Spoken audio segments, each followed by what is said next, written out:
ಹಾಸನಾಂಬ ದೇವಿ ದರ್ಶನದ ಎರಡನೇ ದಿನವಾದ ಇಂದು ಸಾರ್ವಜನಿಕರು ತಮ್ಮ ಇಷ್ಟ ದೇವತೆಯ ದರ್ಶನ ಪಡೆದು ಪುನೀತರಾಗಿದ್ದಾರೆ.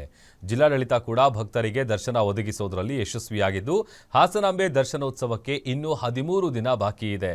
ಇದರ ಜೊತೆಗೆ ಒಂದಿಷ್ಟು ಸಣ್ಣ ಪುಟ್ಟ ಸಮಸ್ಯೆಯನ್ನ ಬಿಟ್ರೆ ಎಲ್ಲವೂ ಸುಸೂತ್ರದಂತೆ ನಡೆದಂತೆ ಕಾಣಿಸ್ತಾ ಇದೆ. ಅದರ ಒಂದು ಕಂಪ್ಲೀಟ್ ಸ್ಟೋರಿ ಇಲ್ಲಿದೆ. ಹಾಸನಾಂಬೆಯ ದರ್ಶನಕ್ಕೆ ಮುಗಿಬಿದ್ದ ಭಕ್ತಗಣ. ಸಕ್ಸಸ್ ಆದ ಜಿಲ್ಲಾಡಳಿತ ಪ್ಲಾನ್, ಭಕ್ತರು ಖುಷ್. ನಾಡಿನ ಶಕ್ತಿ ದೇವತೆ ಹಾಸನಾಂಬೆ ದೇವಿಯ ಸಾರ್ವಜನಿಕ ದರ್ಶನ ಆರಂಭವಾಗಿದೆ. ಮೊದಲನೇ ದಿನ ಯಶಸ್ವಿಯಾಗಿ ದರ್ಶನ ಕಾರ್ಯ ಮುಗಿಸಿದೆ ಹಾಸನ ಜಿಲ್ಲಾಡಳಿತ. ಭಕ್ತರು ಸಹ ಖುಷಿಯಿಂದ ದೇವಿಯ ದರ್ಶನ ಪಡೆದಿದ್ದಾರೆ. ಮೊದಲನೇ ದಿನ ಗೋಲ್ಡ್ ಕಾರ್ಡ್ ಶಿಷ್ಟಾಚಾರ ವ್ಯವಸ್ಥೆ ಸಕ್ಸಸ್ ಆಗಿದೆ.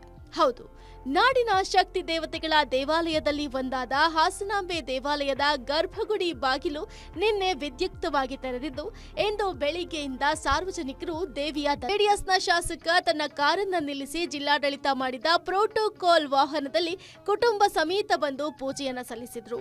ಪೂಜಾ ಕೈಂಕರ್ಯ ಹೊರತುಪಡಿಸಿ ಇನ್ನೆಲ್ಲ ಸಮಯದಲ್ಲೂ ಕೂಡ ಹಾಸನಾಂಬೆ ದರ್ಶನಕ್ಕೆ ಜಿಲ್ಲಾಡಳಿತ ವ್ಯವಸ್ಥೆ ಕಲ್ಪಿಸಿಕೊಂಡಿದೆ. ಇಂದು ರಾಜ್ಯದ ಮೂಲೆ ಮೂಲೆಗಳಿಂದ ಬಂದು ಭಕ್ತರು ದೇವಿಯ ದರ್ಶನವನ್ನ ಪಡೆದು ಪುನೀತರಾದರು. ಸರತಿ ಸಾಲಿನಲ್ಲಿಯೂ ಕೂಡ ಸರಾಗವಾಗಿ ದರ್ಶನ ಪಡೆದ ಭಕ್ತರು ತಮ್ಮ ಇಷ್ಟಾರ್ಥಗಳಿಗೆ ಪ್ರಾರ್ಥನೆಯನ್ನು ಸಲ್ಲಿಸಿದ್ದು ಅಲ್ಲದೆ ಕಳೆದ ವರ್ಷ ಮಾಡಿಕೊಂಡಿದ್ದ ಹರಕೆಯನ್ನ ಕೂಡ ತೀರಿಸಿಕೊಂಡ್ರು.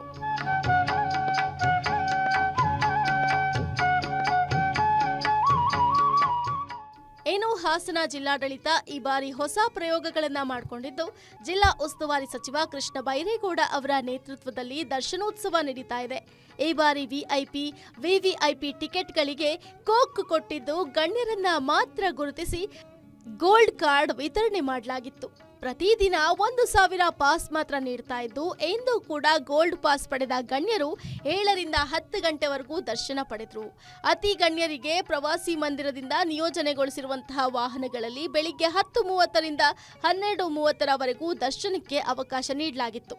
ಇಂದು ಮಾಜಿ ಸಚಿವ ಎ ಮಂಜು, ವಿಧಾನ ಪರಿಷತ್ ಸದಸ್ಯ ಸೂರಜ್ ರೇವಣ್ಣ, ಬ್ರಹ್ಮಾಂಡ ಗುರೂಜಿ ಹಾಸನಾಂಬೆಯ ವರ್ಷಕ್ಕೊಮ್ಮೆ ಮಾತ್ರ ದರ್ಶನದ ಭಾಗ್ಯ ಕರುಣಿಸೋ ಹಾಸನಾಂಬೆಯ ದರ್ಶನದ ಮೊದಲನೇ ದಿನ ಸಂಪನ್ನಗೊಂಡಿದ್ದು, ನಾಳೆ ವೀಕೆಂಡ್ ಆಗಿರೋದ್ರಿಂದ ಮತ್ತಷ್ಟು ಭಕ್ತರು ಹೆಚ್ಚುವ ನಿರೀಕ್ಷೆಯನ್ನ ಜಿಲ್ಲಾಡಳಿತ ಇಟ್ಕೊಂಡಿದೆ.